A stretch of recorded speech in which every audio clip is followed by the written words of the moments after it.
সাগর, দীপিকা, এর আগে এত বাজে মজার কথা আমি কোনোদিন শুনিনি। অনিশা, এটা মজা না, সত্যি কথা। আর তুই এটা যত তাড়াতাড়ি স্বীকার করে নিতে পারবি তোর জন্যই সেটা ভালো। না, আমি তোদের দুজনকে এই কাজটা কিছুতেই করতে দেব না। তুমি ফালতুই টেনশন করছো অনিশা। আমরা যা কিছু করছি তাতে আমাদেরই লাভ হবে, আর তোমারও।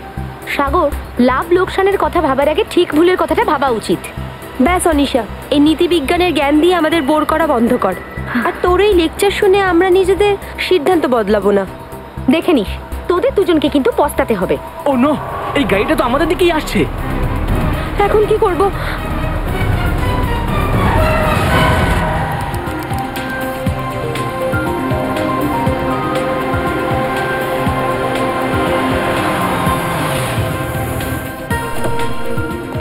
Hello sir. হ্যালো।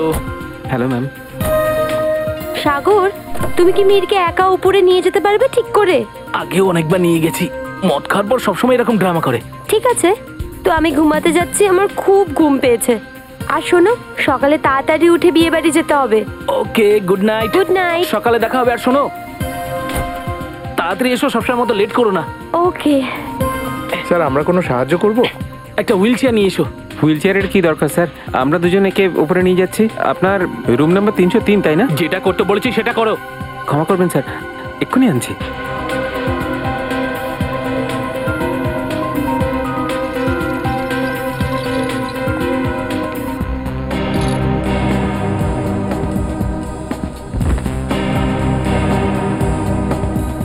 তোলো একে।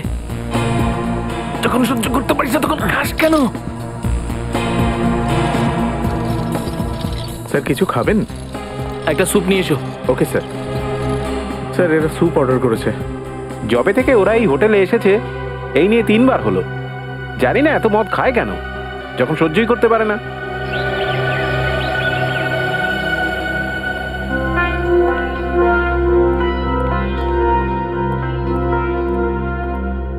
সাগর sir, Mir sir, sir room service. Sir, কি হয়েছে? দরজা খুলছেন না? না, দেখ না, দুপুর হয়ে গেল, মনে হয় এদের রুম সার্ভিসের দরকার নেই। হতে পারে হয়তো ঘুমোচ্ছেন। ঘুমোচ্ছে এতক্ষণ?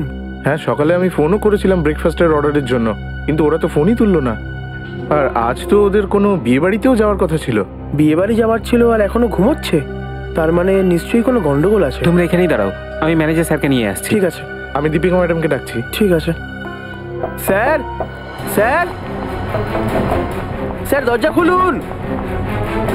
দেখুন না ম্যাডাম, দুজনের মধ্যে কেউই দরজা খুলছেন না। সাগর, সাগর দরজা খোলো। মীর, মীর দরজা খোলো। সাগর, আমাদের চিন্তা হচ্ছে, দরজা খোলো। ম্যাডাম, মিস্টার মীরের ব্যাপারটা তো বুঝতে পারছি, কিন্তু সাগর বাবু, উনি তো কালকে রাত্রে নেশাও করেননি।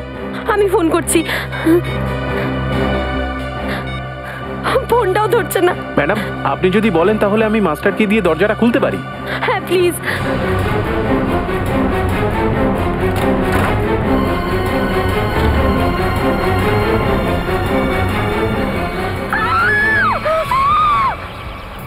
নীল, তুমি ভাবতেই পারবে না এই বেড়াতে যাওয়াটা নিয়ে আমি কত খুশি। শেষ পর্যন্ত তোমার অফিস আর আমার অফিস রাজি হয়েই গেল, আমাদের 1 সপ্তাহের ছুটি দিল। আমি বুঝতে পারছি না, একটা লোক যদি দিনে 14 ঘন্টা কাজ করে তাহলে তার সুন্দরী স্ত্রীর সাথে সময় কখন কাটাবে? হ্যাঁ নীল, তুমি রাস্তা দেখো আগে। তুমি জানো যে তুমি যখনই গাড়ি চালাও আমার কত ভয় লাগে। আরে তুমি অহেতুক ঘাবড়াচ্ছ। হ্যাঁ, আরে ওই দেখো, ওটা কি? ওখানে একটা মেয়ে আহত হয়ে পড়ে আছে, দেখো। নীল, আমাদের ওকে হেল্প করা উচিত। শুনছেন? শুনুন, চোখটা খুলুন।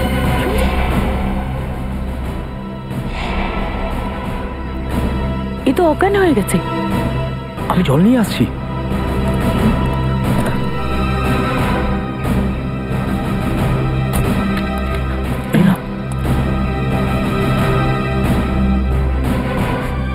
জল খান।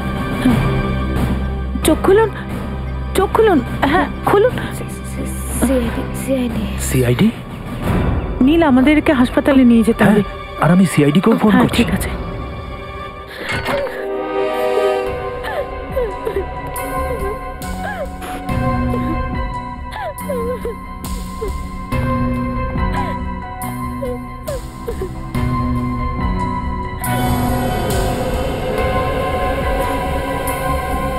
এসিটাও অন আছে আর জানলাটাও খোলা। তোমাদের মধ্যে কেউ কি কোনো জিনিসে হাত দিয়েছো এখানে? না স্যার, আমি শুধু নার্ভটা দেখেই আপনাদেরকে ফোন করে ডেকেছি। আমি তো বিশ্বাসই করতে পারছি না যে সাগর আর মীর নেই। কাল রাত অব্দি তো ঠিক ছিল দুজনই। বলটাও তো দেখি এটাকে।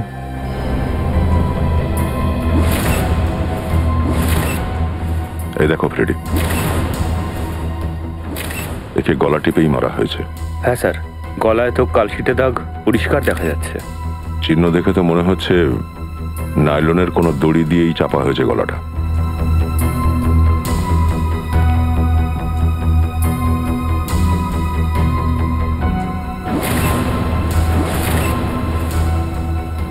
অদ্ভুত ব্যাপার, এর শরীরে তো কোনো রকম আঘাত বা কাটার কোনো চিহ্নই নেই। স্যার, হতে পারে মীরের খুন হয়েছে, আর সাগর এমনিই মরে গেছে। হার্ট অ্যাটাকের কারণে হতে পারে, বা অন্য কোনো রোগের কারণে মারা গেছে। না স্যার, সাগরের এরকম কোনো রোগ ছিল না। আপনি চাইলে আমি ওর মেডিকেল রিপোর্ট আপনাকে দেখাতে পারি। মেডিকেল রিপোর্ট তো আমরা দেখবই, কিন্তু তোমার পরিচয় কি? আমি দীপিকা, সাগর আর মীরের খুড়তো বোন। আমরা এখানে বিয়ে বাড়ি অ্যাটেন্ড করতে এসেছিলাম। তো এই বিয়েটা কবে? স্যার আজকে সকালেই ছিল। কাল রাত দেরি করে শোয়ার জন্য সকালে আমার ঘুমই ভাঙলো না। আর রাতেই এরা দুজন মারা গেছে। তোমাদের মধ্যে শেষবার কে দেখেছিল এই দুজনকে? স্যার আমি দেখেছিলাম। কালকে রাত্রে মিস্টার মীর প্রচুর মদ খেয়েছিলেন, তাই হুঁশ ছিল না।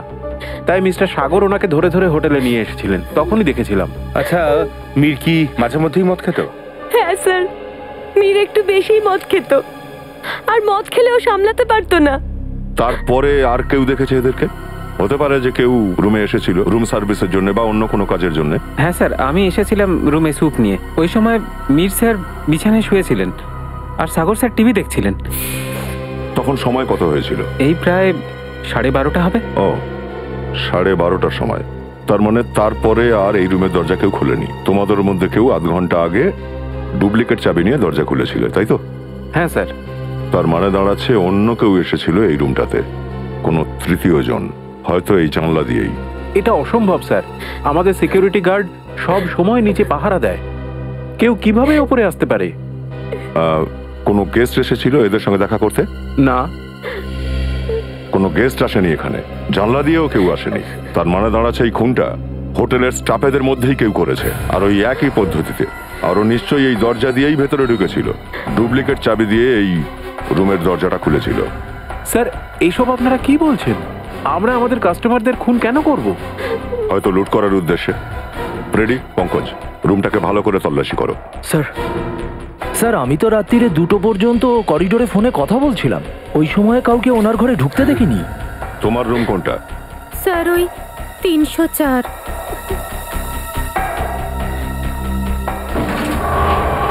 স্যার, স্যার এই ড্রয়ারের ভিতরে টাকা রয়েছে। টাকা? ও, মানে খুনটা টাকার জন্য করা হয়নি। আর রুমের ভেতরটাও একদম গোছানো, দেখে মনে হচ্ছে না যে কোনো ধস্তাধস্তি হয়েছে এখানে। হ্যাঁ স্যার, স্যার যদি বাইরে থেকে কেউ আসতো তাহলে নিজের প্রাণ বাঁচানোর জন্য তো ধস্তাধস্তি করতো। তার মানে এটাই দাঁড়াচ্ছে যে যেই ঢুকুক না কেন সে পরিচিতদের মধ্যে কেউ ছিল। কি দীপিকা, কি বলো? হ্যাঁ স্যার আপনি আমাকে সন্দেহ করছেন? না না না, আমি তো শুধু কথার কথা বলছি। এই রুমের মধ্যে কি ঘটেছিল সেটা কেউ জানে না, একটা রহস্য সেটা। স্যার, একটা মোবাইল ফোন। স্যার এটা তো সাগরের ফোন। সাগরের ফোন? আর মীরের ফোন পেলে? না। মীরের ফোনটা? স্যার জানি না কোথায়। কোনো ব্যাপার নয়, আমরা ঠিক খুঁজে নেব। রেডি পঙ্কজ, আশেপাশের অন্য রুমগুলোও সার্চ করো, আর এখানে যতগুলো আঙুলের ছাপ পাও সব তুলে নাও। হ্যালো, হ্যাঁ কি, কোথায়? এক্সকিউজ মি, হ্যাঁ এই ওয়ার্ড নাম্বার 3টা কোন দিকে? হ্যাঁ ওইদিকে। এদিকে? আপনারা সিআইডির লোক? হ্যাঁ ঠিক। আপনি নীল? আগে হ্যাঁ। আপনি আমাদের সিনিয়র ইন্সপেক্টর মিস্টার দয়াকে ফোন করেছিলেন, একজন পেশেন্ট আমাদেরকে খুঁজছে। হ্যাঁ স্যার, একটি মেয়ে, আমি আর আমার বউ তাকে মারোয়া রোডে রাস্তার ধারে আহত অবস্থায় দেখতে পেয়েছিলাম। ঘায়েল অবস্থাতে? স্যার দেখে মনে হচ্ছিল কেউ জেনে বুঝে ওনাকে ওখানে ফেলে দিয়ে গেছে। ওনাকে দেখতে পারি কোথায় উনি? হ্যাঁ আসুন স্যার। Thank you. রেখা, এনারা সিআইডি থেকে এসছেন। আচ্ছা, এটা বলুন যে এনার কাছ থেকে আপনারা কিছু পেয়েছেন? হ্যাঁ স্যার, স্যার এনার কাছে আমরা এই লাইসেন্সটা পেয়েছি। আর স্যার এই মোবাইলটাও পেয়েছি। অনিশা? স্যার আমরা ভাবলাম যে এনার বাড়ির লোকেদের ফোন করে জানিয়ে দিই, তো আমরা ওনার ফোন থেকে কয়েকজনকে ফোন করেছিলাম, কিন্তু কেউ ফোন তোলেইনি। কেউ ফোন তোলেনি? না স্যার। দীপিকা, সাগর, মীর? আরে স্যার, এটা তো দেখছি ওরাই। এদের সবাইকে ফোন করেছিলেন আপনি? আগে হ্যাঁ স্যার, এনার ফোন লিস্টে এনাদের সাথেই উনি বেশি কথা বলেছিলেন, এই জন্য। ঠিক আছে, এনার প্রাণ বাঁচানোর জন্য অনেক ধন্যবাদ। আপনাদের প্রয়োজন হলে আমরা আপনাকে কল করে নেব। এখন আপনারা আসতে পারেন। Thank you. ডাক্তারবাবু, এখন ওনার শরীর কেমন আছে? স্যার ওনার সামান্য চোট লেগেছে, কিন্তু আঘাত লাগার কারণে উনি অজ্ঞান হয়ে গিয়েছিলেন, কিন্তু এখন ঠিক আছেন। ওনার সঙ্গে কথা বলা যাবে তো? হ্যাঁ স্যার। অনিশা দেবী, অনিশা দেবী চোখ খুলুন, দেখুন সিআইডির লোকেরা এসেছেন, ওনারা আপনার সঙ্গে কথা বলতে চান। দেখুন অনিশা দেবী, আপনি ভয় পাবেন না, আমাদেরকে খুলে বলুন যে আপনার সাথে কি হয়েছিল। আর এই দীপিকা, মীর আর সাগর, এরা আপনার কে হন? ওরা আমার খুড়তুতো ভাই বোন, কিন্তু ওরা ওর সাথে কি করেছে? কার সাথে? মীরের সাথে। দেখুন অনিশা দেবী, মীর মারা গেছে, আর তার সাথে সাগরও। কি? হে ঈশ্বর, আমার তখনই মনে হয়েছিল কিছু একটা খারাপ ঘটতে চলেছে। অনিশা দেবী, আপনি কি বলতে চান প্লিজ পরিষ্কার করে বলুন। আমাদের এক রিলেটিভের বিয়ের অনুষ্ঠান ছিল। কাল রাতে আমরা চারজন ওরই সঙ্গীত সেরেমনি থেকে বাড়ি ফিরছিলাম। তখনই মারওয়া রোডে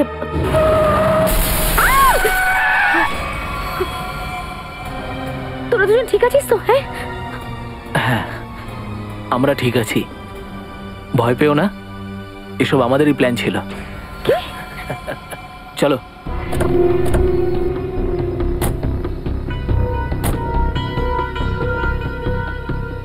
মীরের মোবাইল ফোন রাস্তায় কোথাও ফেলে দিও, আর খেয়াল রেখো যতক্ষণ না আমরা টাকা পাচ্ছি ততক্ষণ যেন মীর অজ্ঞানী থাকে। এই নাও নতুন সিম কার্ড। মীরের পরিবারের সাথে মুক্তিপণের জন্য ফোন এই নাম্বার দিয়েই করবে। আর হ্যাঁ, আমাদের ফোন করবে না, দরকার হলে আমরাই ফোন করে নেব। না, আমি তোদের দুজনকে এরকম কিচ্ছু করতে দেবো না। আরে মীর আমাদের খুড়তুতো ভাই হয়। অনিশা, তুমি আমাদের প্ল্যানে একদম নাক গলাবে না, না হলে কিন্তু। তা না হলে কি? মীরকে আমরা পরে কখনো দেখে নেব, প্রথমে তোমরা এর ব্যবস্থা করো। চল। এটা কি করছিস তোর আমার সাথে? দীপিকা, তুই আমার সাথে এটা করতে পারিস না। দীপিকা আর সাগর টাকা পয়সার জন্য সবকিছু করতে পারে। ছাড়ো আমাকে। ও, তার মানে দীপিকা আর সাগর ওর কাকাতো ভাই মীরকে কিডন্যাপ করাতে চাইছিল? হ্যাঁ স্যার, যদি আমি আগে বুঝতে পারতাম যে ওদের দুজনের মাথায় এরকম একটা প্ল্যান রয়েছে, তাহলে আমি মীরকে আগেই সাবধান করে দিতাম। কিন্তু আমিও অজান্তে ফেঁসে গেছিলাম ওদের প্ল্যানের মধ্যে। আর যখন আমি বলি ওদের যে এসবের মধ্যে থাকবো না, তখন ওরা আমাকে চলন্ত গাড়ি থেকে ঠেলে নিচে ফেলে দেয়। কি দিনকাল পড়েছে, আত্মীয় স্বজন নিজের পরিবারের লোকের সাথে এরকম ব্যবহার করতে পারে? আমার তো কপাল ভালো ছিল যে একটা গাছে আটকে যাওয়ায় আমি খাদে পড়তে পড়তে বেঁচে যাই, তা না হলে আমিও মীরের সঙ্গে মারা যেতাম। কিন্তু সাগর কি করে মারা গেল? সেটার আমরা খোঁজ করার চেষ্টা করছি। স্যার, মনে হচ্ছে এই কাজটার পেছনে দীপিকা জড়িত আছে। ওই হোটেলের রুমে গিয়ে দুজনকে মেরে দিয়েছে। ঠিক তাই, আর সেই কারণেই অনিশার ব্যাপারে কিচ্ছু সে বলেনি। কিন্তু ও মীরকে মারতে যাবে কেন? ও তো শুধু ওর থেকে টাকা চেয়েছিল। সেই জন্যই তো ওখানে ওরা কয়েকজন গুন্ডাকে ডেকেছিল, যাতে মীর কখনো জানতে না পারে যে কে মীরকে কিডন্যাপ করেছে। হতে পারে দীপিকা আর সাগরের মধ্যে টাকার লেনদেন নিয়ে কোনো ঝামেলা হয়েছিল, আর তার জন্যই ওরা প্ল্যানটাকে সাকসেসফুল করতে পারেনি। হ্যালো পঙ্কজ, আমাদের মনে হয় যে মীর আর সাগরের খুনের পেছনে দীপিকার হাত রয়েছে। একটা কাজ করো, যত তাড়াতাড়ি সম্ভব ওকে অ্যারেস্ট করো। কি? দীপিকা পালিয়ে গেছে? ঠিক আছে। দীপিকা হোটেল থেকে পালিয়েছে? হ্যাঁ ফ্রেডি, দীপিকা পালিয়ে গেছে। আর অনিশা দেবী, এই কেসটাকে আমাদের সলভ করার জন্য আপনার হেল্প দরকার আমাদের। নিশ্চয়ই স্যার, আমি আপনাদের সাহায্য করার জন্য তৈরি। কি ব্যাপার ডক্টর সালুখে, খুব মন দিয়ে কাজ করছেন? তোমার ডাক্তার সারিকা, ও তো চলে গেছে ছুটি নিয়ে, আর দুটো লাশের বোঝা আমার কাঁধে। আরে ডক্টর সারিকা কি জানতো যে এরকম একটা কেস আসবে? আর এমনিতেও ও কিন্তু অনেক আগে থেকেই ছুটি নিয়েছিল, আর সমস্ত টিকিট আগেই কিন্তু বুক করা ছিল। হ্যাঁ ডক্টর, অভিজিৎ নিজে লাইনে দাঁড়িয়ে টিকিট বুকিং করিয়েছে সারিকার জন্য, হ্যাঁ তাই না? আরে ভাই, এই সমস্ত কথা তুই সবার সামনে। হ্যাঁ সালুকে, এতক্ষণে নিশ্চয়ই বিচক্ষণ অফিসারদের তুমি বলেছো কিভাবে মারা গেছে। বস, তোমার এই বিচক্ষণ অফিসাররা এরা অন্য কথার থেকে ফুরসত পেলে তবে তো লাশের কথা বলবে না। দেখুন স্যার, আমরা শুধু এখানে লাশের ব্যাপারেই কথা বলতে এসেছি। ও রিয়েলি? হ্যাঁ, বলুন বলুন। বস, এই মীরের মৃত্যু হয়েছে গলা টেপার কারণে। কেউ খুব জেনে বুঝে এর জ্যাগুলার ভেনের উপর চাপ দিয়েছে আর ভেঙে দিয়েছে। আর এই কাজটা কোনো এক্সপার্ট লোকের। ও খুব ভালো করে জানে যে গলার কোন অংশটাকে টিপলে তাড়াতাড়ি মৃত্যু হবে। মীর তো মদও খেয়েছিল, তাই না? মদ তো খেয়েই ছিল। আর আমি মীরের রক্তের মধ্যে ড্রাগস পেয়েছি, ডোডিন নামের ড্রাগস, যেটা মানুষকে গভীর ঘুমের মধ্যে পাঠিয়ে দিতে পারে। যখন মীরকে খুন করা হয়েছিল না, এ হয়তো জানতেই পারেনি। এই মীর হোটেল যাওয়ার আগে একটা বিয়ের অনুষ্ঠানে গিয়েছিল, হয়তো ওখানে কেউ ওকে ড্রাগ দিয়েছিল। কিন্তু মীর মারা গেছে কখন? মীরের মৃত্যু হয়েছে প্রায় 16 ঘন্টা আগে। 16 ঘন্টা আগে? তার মানে যখন ওই সাগর হুইল চেয়ারে বসিয়ে মীরকে হোটেলের মধ্যে নিয়ে যাচ্ছিল, ততক্ষণে মীর মারাই গেছিল? একদম ঠিক দয়া। ইনফ্যাক্ট সাগর মীরকে নয়, মীরের লাশটাকে ঘরের মধ্যে নিয়ে যাচ্ছিল। তাহলে সাগরের মৃত্যু কখন হলো? সাগরের মৃত্যু হয়েছে মীরের মৃত্যু ঠিক 12 ঘন্টা পরে। আর সাগরের দেহের উপর কোথাও কোনো ধরনেরই চোট নেই। তাহলে মারা গেল কিভাবে সালুকে? এর মৃত্যু হয়েছে সাফোকেশনের কারণে। কোনোভাবে এর নিঃশ্বাস বন্ধ হয়ে গেছিল, অক্সিজেন এর ফুসফুসে যাওয়া বন্ধ হয়ে গিয়েছিল, আর সেই কারণে সাগরের মৃত্যু হয়েছে। কিন্তু স্যার, সাগরের মৃত্যু হলো কি করে? এটা জানতে এখনো বাকি আছে। কিন্তু হ্যাঁ, আপাতত তোমাদের আমি একটা গুরুত্বপূর্ণ প্রমাণ দিতে পারি। কি? কিরকম প্রমাণ? 1 মিনিট।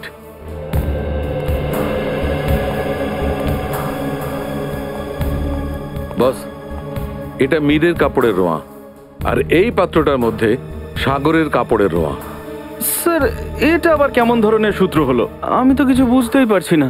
বাবা, আগে বড়দের কথা মন দিয়ে শুনতে হয়, তবেই বুঝতে পারবে। হ্যাঁ বস, মীরের কাপড়ের রোয়াটা আমি সাগরের পোশাকের পেছনের দিক থেকে পেয়েছি, আর সাগরের কাপড়ের রোয়া আমি মীরের পোশাকের সামনের দিক থেকে পেয়েছি।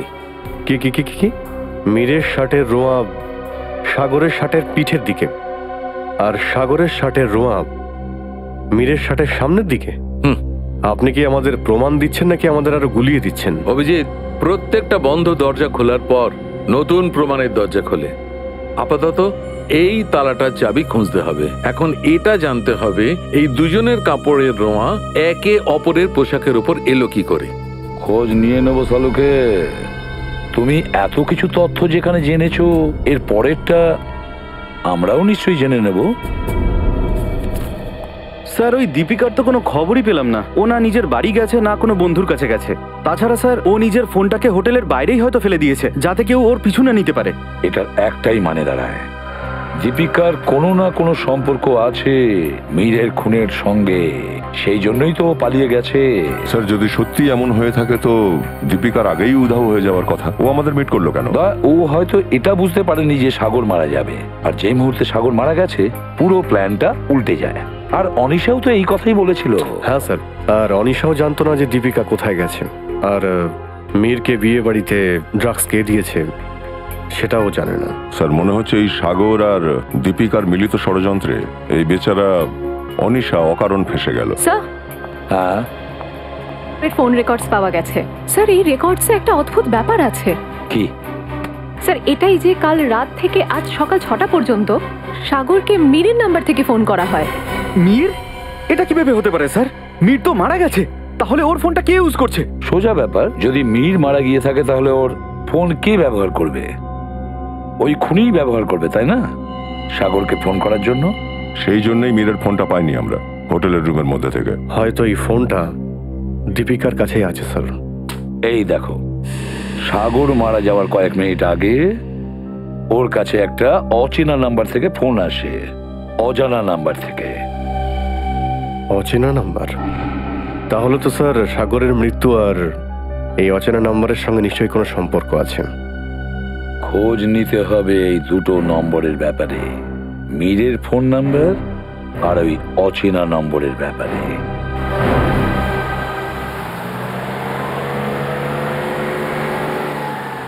স্যার ব্যাস এখানেই গাড়িটা থামান।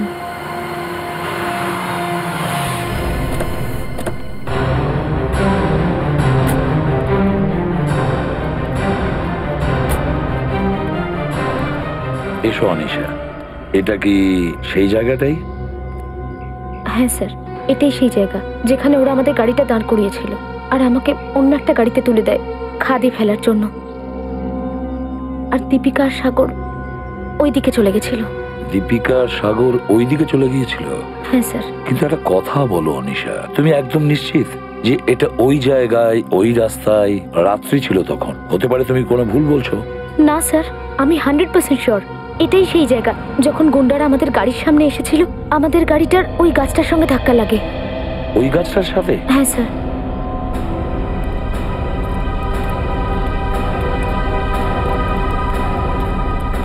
স্যার। হ্যাঁ স্যার, এখানে গাড়ির চাকার দাগও দেখতে পাচ্ছি। হ্যাঁ, মনে হচ্ছে ব্রেক কষেছিল। স্যার। হ্যাঁ স্যার, এখানে আরো একটা গাড়ি ছিল, এই দেখুন, সেই গাড়িটাও টায়ারের দাগ দেখতে পাচ্ছি। হ্যাঁ ঠিকই বলেছ, এটা অন্য গাড়ির ছাপ।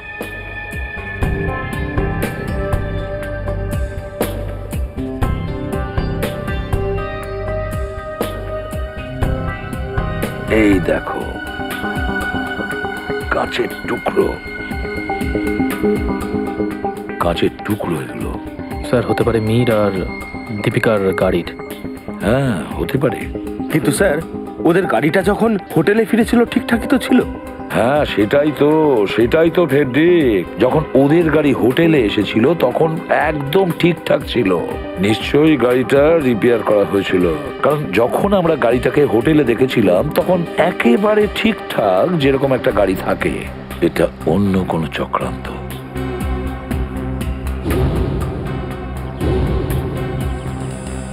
গুলি?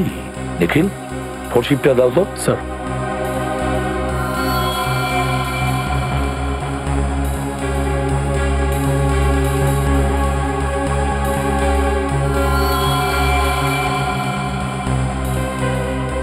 গুলি চালানো হয়েছিল এখানে। অনিশা, যখন গুন্ডাদের সঙ্গে তোমার কথা কাটাকাটি হচ্ছিল তখন কি কেউ গুলি চালিয়েছিল বা গুলি চলছিল? না স্যার, আমার সামনে তো কিছু হয়নি। তাহলে হতে পারে আমি চলে যাওয়ার পরে সব হয়েছে। তুমি যাওয়ার পরে গুলি চলেছে?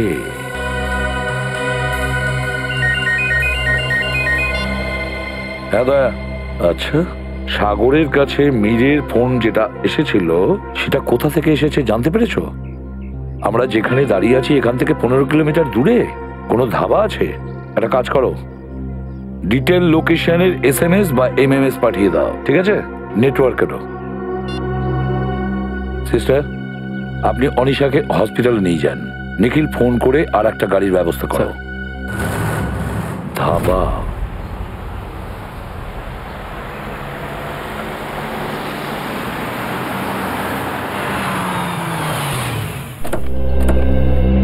তাহলে এটাই হলো প্রকাশ ধাবা। এখান থেকেই ফোন করেছিল সাগরকে।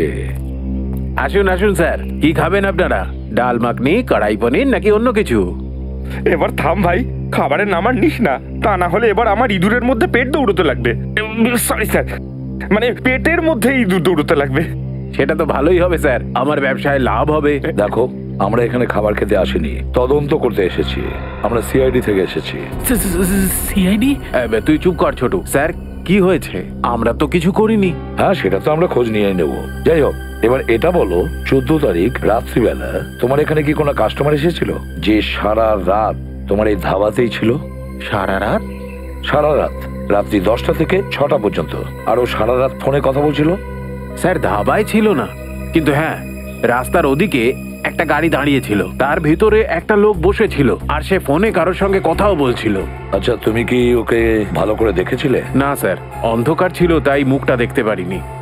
আচ্ছা, ও কি একা গাড়িতে ছিল নাকি ওর সঙ্গে কেউ ছিল?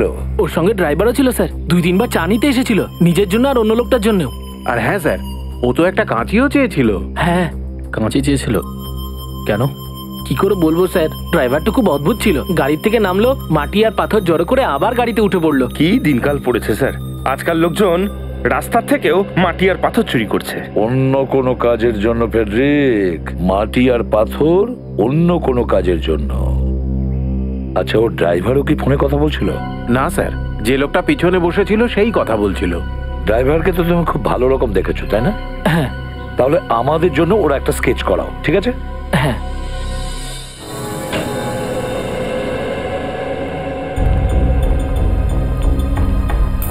এই হলো সেই রহস্য। মীরের লাশ এখানে পড়েছিল আর সাগরের ওখানে। মীরের মৃত্যু 7:30 হয়েছিল আর সাগরের ঠিক তার 12 ঘন্টা পরে, তাই তো? আর মীরের মৃত্যুর কারণ নাইলনের দড়ি দিয়ে গলায় ফাঁস দেওয়া।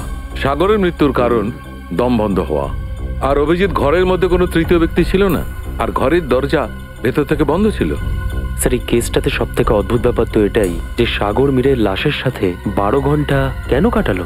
আর স্যার, মীরের খুন যদি সাগরই করে থাকতো তাহলে ও আবার লাশটাকে হোটেলে নিয়ে আসার ঝুঁকি কেন নিত? বেশিরভাগ সময় খুনিরা খুন করার পর লাশকে কোথাও একটা লুকিয়ে রাখার চেষ্টা করে।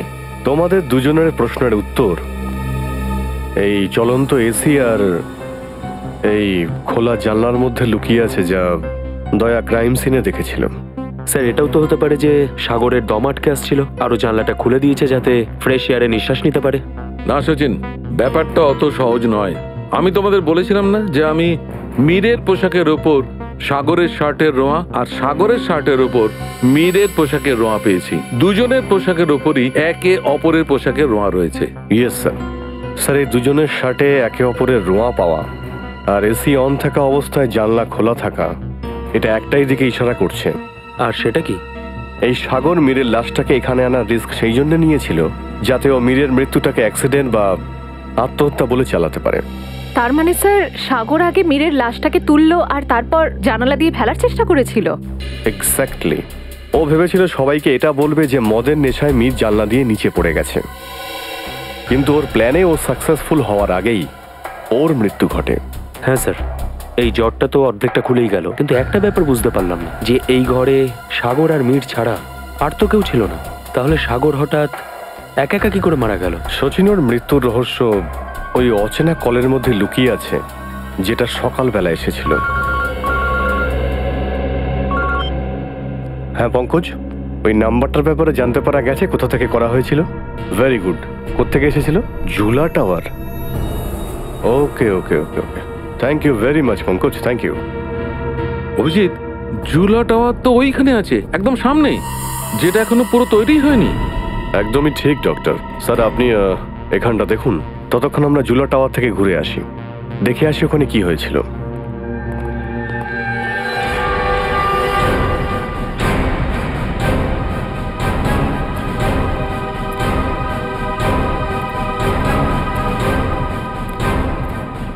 আরে স্যার, আপনারা কারা? কোথায় যাচ্ছেন? সিআইডি অফিসার আমরা, তোমার শ্বশুর বাড়ির লোক। সিআইডি? কিছু হয়েছে নাকি স্যার? কি হয়েছে স্যার? স্যার, আরে কিছু বলুন না স্যার। চুপচাপ এসো আমাদের পিছনে, বুঝেছো?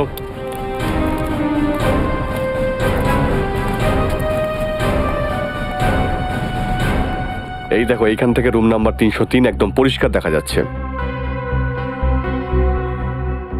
নিশ্চয়ই ওই লোকটা সাগরকে এখান থেকেই ফোন করেছিল। পরশু রাতে ডিউটিতে তুমিই ছিলে? হ্যাঁ স্যার, আমি তো রোজ রাতে এখানে ডিউটিতেই থাকি। তাহলে ঠিক করে মনে করে বলো, পরশু রাতে এখানে অচেনা কেউ এসেছিল এই বিল্ডিং এ? স্যার, কিছু কলেজের ছেলেরা এসেছিল, বলছিল কোনো সিনেমা শুটিং করবে। সিনেমার শুটিং? কোন সিনেমা? কি বলেছিল ওরা? ওরা বলছিল কোনো ছোট সিনেমা শুটিং করবে কলেজের পরীক্ষার জন্য। আমাকে 15,000 টাকা দিয়েছিল। আর তুমি ওদেরকে পারমিশন দিয়ে দিলে এখানে শুট করার? আগে আমার মনে হয়েছিল আমার আর আমার বাচ্চাদের একটু হেল্প হয়ে যাবে। আর খনিরও? খনি? হ্যাঁ খনি। তুমি বলো, ওদের নাম আর নাম্বার কিছু আছে তোমার কাছে? না স্যার। আচ্ছা এটা বলো যে ওই বাচ্চাগুলো এসেছিল কি করে? স্যার, ওরা নীল রঙের গাড়িতে এসেছিল। নীল রঙের গাড়ি? গাড়ির নাম্বার কি? গাড়ির নাম্বার মনে নেই, খুব অন্ধকার ছিল। ভালো সিকিউরিটি দিচ্ছ তুমি, ওদের নাম ঠিকানা পর্যন্ত নাওনি, শুধু গাড়ির রংটা দেখে রেখে দিয়েছো, ব্যাস। ভুল হয়ে গেছে স্যার। কিন্তু হ্যাঁ স্যার, একটা ব্যাপার আছে যেটা হয়তো আপনাদের কোনো কাজে লেগে যেতে পারে। কি সেটা? স্যার, ওরা ওই ক্যামেরাটার ব্যাপারে কথা বলছিল, যেটা ওরা সঙ্গে নিয়ে এসেছিল। বলছিল খুব দামি, সামনে রাখতে হবে, ভাড়া দিতে হবে। ভাড়ার ক্যামেরা? স্যার পঙ্কজা শ্রেয়া এটা খোঁজ নিচ্ছে যে স্টুডেন্টরা ক্যামেরা কোথা থেকে ভাড়া নিয়েছিল। গুড। আচ্ছা দয়া, ড্রাইভারের স্কেচ করা হয়ে গেছে? হ্যাঁ স্যার, ওই স্কেচটা আমরা সমস্ত এমপ্লয়মেন্ট এক্সচেঞ্জে পাঠিয়ে দিয়েছি। খুব শিগগির ওর পরিচয় আমরা পেয়ে যাব। তুমি এখানে? এলাম, ল্যাবে বসে বসে একদম বোর হচ্ছিলাম, তারপর ভাবলাম তোমাদের কাছে এসে একটু চা খেয়ে নি। আরে চা তো আপনাকে নিশ্চয়ই খাওয়াবো ডক্টর সালুখে, কিন্তু এমন আপনি কি প্রমাণ হাতে পেয়েছেন যার জন্য আপনি এখানে চলে এলেন? প্রমাণ তো হাতে এখনো পাইনি অভিজিৎ, কিন্তু পেতে চলেছি। এই দেখো, এই চার্টটা দেখছো? এটা তো কোনো ক্যালকুলেশন চার্ট মনে হচ্ছে। কি ব্যাপারে ক্যালকুলেট করছেন? বস, এটা মীর আর সাগরের মৃত্যুর ক্যালকুলেশন চার্ট। যদি আমার ক্যালকুলেশনটা ঠিক হয়ে যায় না, তাহলে সাগরের নিঃশ্বাস বন্ধের কারণটা চুটকিতে পেয়ে যাব, চুটকিতে। স্যার আসুন। স্যার, ইনি হলেন মিস্টার মোহন। সেই কলেজ স্টুডেন্টদের ক্যামেরাটা ভাড়ায় ইনি দিয়েছিলেন। কোন কলেজের স্টুডেন্ট ছিল ওরা? Sir, QR institute of medical science and research centre. এই মেডিকেল কলেজের ছেলে মেয়েদের ফিল্ম মেকিং আমার কবে থেকে ইন্টারেস্ট হলো? কতজন এসেছিল? স্যার, 4 জন স্টুডেন্ট ছিল। 4 জন ছিল তাহলে? ওদের মধ্যে কেউ নিশ্চয়ই নাম বলেছিল তার? হ্যাঁ স্যার, একটা ছেলে ওর নাম আর নাম্বারটা দিয়েছিল। কি নাম কি ওর? সুনীল। স্যার, মোবাইলটা সুইচ অফ বলছে। আসার সময় অনেকবার চেষ্টা করেছে। নিশ্চয়ই কোনো মেডিকেল স্টুডেন্ট আছে যে এই দুজনের উপর নজর রেখেছিল, মীর আর সাগরের ওপর। হ্যাঁ স্যার, আর সকালে যে প্রাইভেট নাম্বার থেকে সাগরের কাছে কল এসেছিল সেটাও এদের মধ্যেই কেউ করেছে নিশ্চয়ই। ব্যাস, ওই মেডিকেল কলেজে গিয়ে ওই স্টুডেন্টদের সঙ্গে কথা বলো, নিশ্চয়ই কোনো না কোনো সূত্র পাওয়া তো যাবেই। হ্যালো, ড্রাইভারের খোঁজ পাওয়া গেছে? কোথাকার?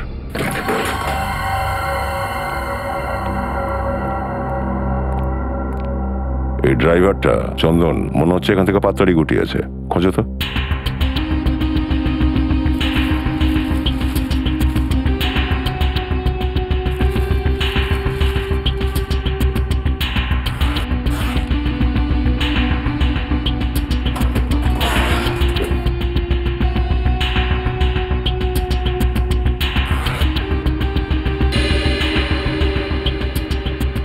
পঙ্কজ, টাকার ব্যাগ তো এখানেই রয়েছে। টাকার ব্যাগ, তার মানে শহর ছেড়ে পালায়নি। টাকা নিতে অবশ্যই ফিরে আসবে। আরে দাদা। হ্যাঁ স্যার। একটু শুনুন স্যার। আরে এই চন্দন কোথায় গেছে আপনি বলতে পারবেন? গাড়ি তো এখানেই আছে, এইখানেই থাকবে। ঠিক আছে, আপনি আসুন। আচ্ছা, এটা ওই গাড়িটাই নয় তো যেটা ওই ধাবাওয়ালা দেখেছিল? চলো তো দেখি একবার।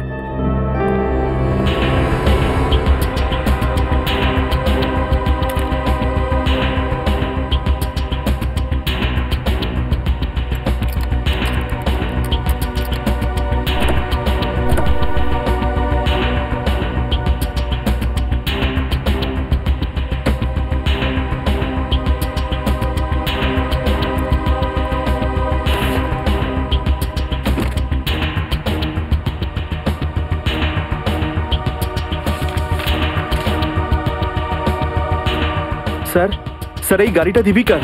এই দেখুন পেপারস। দীপিকার গাড়ি এটা? আর এই যে, এই দেখো, পাথরে লেগে আছে রক্ত। এগুলো বোধহয় ওই পাথরেরই টুকরো যেগুলোকে ড্রাইভার ওই ধাবার পাশে থেকে জোগাড় করেছিল।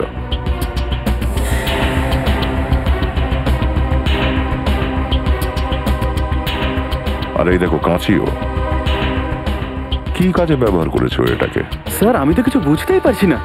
এই গাড়ির ড্রাইভারও নিখোঁজ, এই পাথর, কাঁচি, এই জিনিসগুলোর সাথে কি সম্পর্ক স্যার? পঙ্কজ, সেটাও আমরা জানতে পারবো। সে যেই ছিল যে এই গাড়ির পেছনে বসেছিল, ওই সারা রাত মীরের ফোন থেকে সাগরের সাথে কথা বলেছিল। আর এবার এই শুকিয়ে যাওয়া রক্ত খুব শিগগিরই আমাদের ওর ঠিকানাটা দিয়ে দেবে। করণ, তুই 2 দিন ধরে ক্লাসে আসিস না কেন? প্রফেসর ভীষণ রেগে যাচ্ছেন কিন্তু। কি করব ভাই, জ্বর কমছিলই না, মনে হয় আমার ফ্লু হয়ে গিয়েছিল। জ্বর? ওর মাথা তো একদমই ঠান্ডা। স্যার, তোমরা 4 জন নিজেদেরকে খুব বড় বিপদে ফেলেছো। কি ধরনের বিপদ স্যার? সেটার উত্তর আমি নয়, সিআইডি দেবে। সিআইডি? বিজু, আপনারা সব এখানে? আমার খুব ভুল হয়ে গেছে যে তোমাদের ওখানে শুটিং করতে দিয়েছি। সিআইডি চক্করে ফেসে গেলাম আমি। কিন্তু সিআইডি কেন? শুটিং করাটা কোনো বেআইনি কাজ তো নয়। শুটিং করাটা বেআইনি নয়, কিন্তু খুনিকে হেল্প করা বেআইনি, আর তার জন্য তোমরা সবাই জেলে যেতে পারো, বুঝলে? স্যার খুন? আমরা কোনো খুনিকেও হেল্প করিনি স্যার। তোমরা যখন বিল্ডিং এ শুটিং করছিলে সেই সময় বিল্ডিং এর সামনে যে হোটেলটা রয়েছে রয়্যাল মুনে একটা অপরাধ করা হচ্ছিল, আর এই কাজটাতে তোমাদের মধ্যে কেউ একটা খুনিকে হেল্প করেছে। না স্যার, আমরা এরকম কেন করব? আমরা স্টুডেন্টস, আমরা ডাক্তারি নিয়ে পড়াশোনা করছি, আর এরকম কিছু করে আমরা আমাদের ভবিষ্যৎ অন্ধকারে কেন নিয়ে যাব? সেটা তো আমরা এক্ষুনি জানতে পেরে যাব। আচ্ছা এটা বলো যে যখন শুটিং চলছিল তোমাদের মধ্যে কেউ কিছুক্ষণের জন্য বাইরে গিয়েছিল নাকি? হ্যাঁ স্যার, করণ গিয়েছিল উপরের ফ্লোরে নিজের ডায়লগগুলো মুখস্থ করার জন্য। ভাই অঙ্কিত, তুই আমাকে কেন ফাঁসাচ্ছিস? আরে ভাই, আমি তোকে ফাঁসাচ্ছি না, শুধু সত্যিটা বলছি। তুই তো নিজের হ্যান্ডিক্যামও নিয়ে গিয়েছিলি নিজের পারফরমেন্স রেকর্ড করার জন্য। হ্যাঁ স্যার, ও হ্যান্ডিক্যাম্প নিয়ে গেছিল, কিন্তু ও যখন ফেরত এলো তখন ওর মধ্যে কোনো ভিডিও ছিল না। ওটা ভুল করে ডিলিট হয়ে গিয়েছিল। দেখো করণ, মিথ্যে বলো না, কারণ একটা মিথ্যেকে লুকানোর জন্য তুমি 100টা মিথ্যে বলবে, কিন্তু সিআইডির সামনে তুমি এটা করতে পারবে না, বুঝলে? তাই এটাই তোমার জন্য ভালো হবে যে সবকিছু সত্যি সত্যি বলে দেওয়া। বলো। উনি ঠিক বলছেন, যা কিছু হয়েছে করণ তুমি ঠিক ঠিক বলে দাও। স্যার, আমার ভয় হচ্ছিল আমার অ্যাটেন্ডেন্স কম বলে আমি এক্সামে ফেল করে যাব। তখনই হঠাৎ করে একদিন কেউ আমাকে একটা চিঠি পাঠালো, আর সঙ্গে একটা সিম কার্ডও। ওই চিঠিটাতে লেখা ছিল ওই হোটেলের রুমের মধ্যে যা কিছু হচ্ছে তা আমি লাইভ ফিডে রেকর্ড করবো, আর সেটা ওকে দেবো, আর সঙ্গে ওকে ফোনও করবো, তাহলে ও আমাকে পাস করিয়ে দেবে। আর স্যার আমি সেটাই করি। তার মানে ওই অপরাধটার ছবি যদি তুমি পাঠাতে আর ওই লোকটাকে মানে সাগরকে ফোন করতে, তাহলে তুমি পরীক্ষায় পাশ করে যেতে। হ্যাঁ স্যার। তুমি খুব খারাপ কাজ করেছো। কেউ তোমাকে কিছু একটা বললো আর তুমি সেটা বিশ্বাস করে নিলে। চিঠিটা যে লিখেছিল সে তো বাঁচতে পারবেই না। তাছাড়া এই লেটারে আর কি লেখা ছিল? ওই চিঠিটাতে লেখা ছিল যে সাগর যেই লোকটাকে জানালা পর্যন্ত আনবে আমি সাগরকে ফোন করব, আর 5 বার রিং হওয়ার পরে আমি ওখান থেকে চলে যাব। তুই এটা কিভাবে করতে পারলি করণ? পাশ করার জন্য তুই কাউকে খুন করতে সাহায্য করলি? এটা খুব লজ্জাজনক, খুবই। আরে আমি এই ব্যাপারটা নিয়ে আগে থেকেই খুব লজ্জিত। এই বিষয়টা নিয়ে তোমার লজ্জিত হওয়া উচিত, বুঝেছো? আচ্ছা ওই ফোন করার পর কি হলো? সাগর আমার ফোন ধরলো না, ও শুধু ওই জায়গাতেই দাঁড়িয়ে থাকলো। আমি ফোন করলাম, 5 বার রিং হলো, তারপর লাইন কেটে আমি ওখান থেকে চলে এলাম। ঠিক আছে, দেখো এই পুরো ব্যাপারটা আমাদের মধ্যে থাকাই ভালো, কারণ আমি চাই না যে যদি খুনি আমাদের আশেপাশেই থাকে তাহলে সে সেটা জানতে পেরে যাক। আমি বুঝতে পারছি স্যার। আর করণ তোমাকে আমাদের সাথে যেতে হবে হোটেল রয়্যাল মুনে, যেখানে ক্রাইম হয়েছে। করণ, এবার বলো সাগর আর মীর এক্স্যাক্টলি কোথায় দাঁড়িয়েছিল? এখানে স্যার, মীর সাগরের কাঁধে ঝুলছিল। আর তুমি প্রায় সকাল 6টার সময় ওদের ফোন করেছিলে? হ্যাঁ স্যার। কারণ তুমি ধরে নাও যে তুমি সাগর আর ইন্সপেক্টর সচিন মীর। ঠিক করে মনে করে বলো যে সাগর ঠিক কিভাবে মীরকে তুলছিল। আপনি আপনার হাত দুটো এখানে রাখুন, এইভাবে। হ্যাঁ, আর হাতটা মুঠো করে নিন। না, বন্ধ করে নিয়েছি। হ্যাঁ। ও, তার মানে হচ্ছে যে মীরের হাতটা সাগরের কাঁধে নয় বরং গলার কাছে ছিল। হ্যাঁ স্যার, এইভাবে। হ্যাঁ। আর তারপরে তোমার ফোন করার পরে কি হলো? আমাকে বলা হয়েছিল 5 বার রিং হওয়ার পরে তুমি ওখান থেকে চলে যেও। ফোন তো রিং হয়েছিল কিন্তু ফোন সাগর ধরেনি। ফোনটা তুলবে কি করে ভাই? ওই সময় তো মীর সাগরকে খুন করছিল। মীর সাগরকে খুন করছিল? স্যার এটা কি করে সম্ভব? মীর তো নিজেই মরে গেছিল। তোমাকে কে বলল শ্রেয়া যে একটা লাশ খুন করতে পারে না? তোমার ফোন করার পরে কি হলো? আমাকে বলা হয়েছিল 5 বার রিং হওয়ার পরে তুমি ওখান থেকে চলে যেও। ফোন তো রিং হয়েছিল কিন্তু ফোন সাগর ধরেনি। ফোনটা তুলবে কি করে ভাই? ওই সময় তো মীর সাগরকে খুন করছিল। মীর সাগরকে খুন করছিল? স্যার এটা কি করে সম্ভব? মীর তো নিজেই মরে গেছিল। তোমাকে কে বলল শ্রেয়া যে একটা লাশ খুন করতে পারে না? সালুকে স্যার, আপনিও ফ্রেডির মতো। 1 মিনিট সচিন, আমি কোনো আত্মার কথা বলছি না, আমি বিজ্ঞানের কথা বলছি। আমি রাইগার মর্টিসের কথা বলছি। মনে আছে অভিজিৎ, কয়েক বছর আগে এরকম একটা কেস হয়েছিল? তুমি জিজ্ঞেস করো তোমার এসিপি সাহেবকে। ওই কেসটায় একটা লাশ একজনকে গুলি করে মেরেছিল।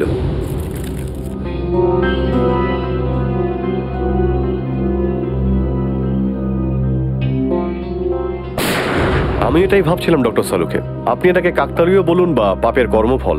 যেই সময় সাগর মীরের লাশটাকে নিচে ফেলতে যাচ্ছিল রাইগার মোটিস সেট হচ্ছিল। ও সাগরের গলাটা পেঁচিয়ে ধরেছিল আর শ্বাস বন্ধ হওয়ার কারণে সাগর মারা যায়। এক্স্যাক্টলি, হয়তো এমনটা হয়েছিল। সাগর ঘরে এলো আর কারোর ফোনের জন্য অপেক্ষা করছিল, যার ওকে বলার কথা ছিল যে এক্স্যাক্টলি ওকে কি করতে হবে। ফোন আসার পর সাগর মীরকে বিছানা থেকে তুললো আর ওকে জানলার কাছে নিয়ে গেল, যাকে মীরের হত্যাটাকে আত্মহত্যা বলে চালানো যায়। কিন্তু একটা কথা অভিজিৎ, আমার মনে হয় না যে কোনো কাকতালীয় ঘটনা বা কোনো খারাপ কাজের খারাপ প্রতিফল। বরং আমার মনে হয় সাগরকে ফোনটা ওই সময় জেনে বুঝেই করা হয়েছিল, যখন মীরের হাতে রাইগার মর্টিস স্টার্ট হয়েছে আর মীরের হাত সাগরের গলায় চাপ দিতে পারে। আপনার কথায় যুক্তি আছে ডক্টর শাহরুখের। বরং সাগরের কাছে পুরো রাতটা ছিল এই অপরাধটাকে চাপা দেওয়ার।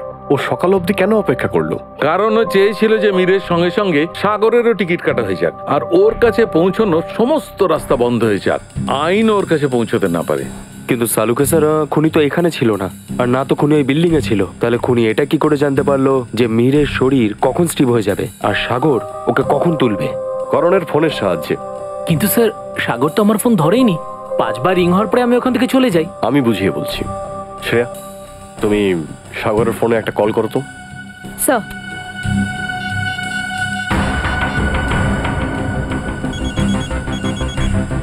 ঠিক আছে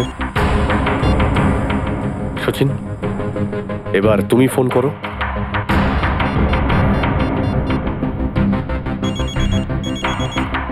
ঠিক আছে করণ, এবার তুমি তোমার ফোন থেকে সাগরকে ফোন করো।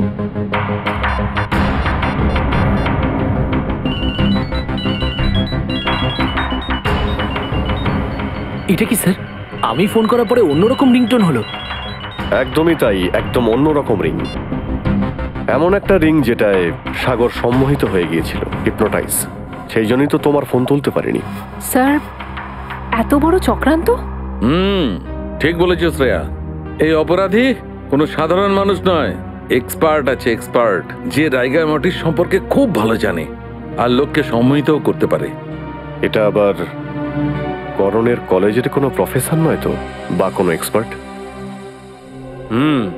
আজ সব স্টুডেন্টরা ঠিক সময় পৌঁছে গেছো। Very good. স্যার, আজ কি আপনি আমাদের পুরো ব্যাপারটাই দেখাবেন? হ্যাঁ, ভবিষ্যতে যারা ফরেনসিক ডক্টর হতে চাইছো তাদের জন্য আজকের ক্লাসটা কিন্তু খুবই জরুরি। মনে হচ্ছে ম্যাডাম এসে গেছেন। এ কি অফিসার্স, আপনারা এখানে? হ্যাঁ, আমরা এটা ভাবলাম যে আমরাও ফরেনসিক সায়েন্সের এবিসিডি শিখিনি। হ্যাঁ, হয়তো কাউকে ইমপ্রেস করার কাজে লাগতে পারে। হ্যাঁ, কি অভিজিৎ? আচ্ছা প্রফেসর, আজ স্টুডেন্টদের কি পড়ানো হচ্ছে? স্যার, আজ রিগার মর্টিসের ক্লাস। ও, রিগার মর্টিস। হ্যাঁ স্যার। মানে লাশ কিভাবে স্টিফ হয়ে যায় সেটাই শেখাবেন আপনার স্টুডেন্টদের? হ্যাঁ হ্যাঁ স্যার, তাই এই ক্লাসের জন্য এই বিষয়ের বিশেষজ্ঞকে ডেকেছি। আচ্ছা, তা কে এই বিশেষজ্ঞ, এই এক্সপার্ট? একবার তাকে দেখে আমাদের চক্ষুগুলো ধন্য করি।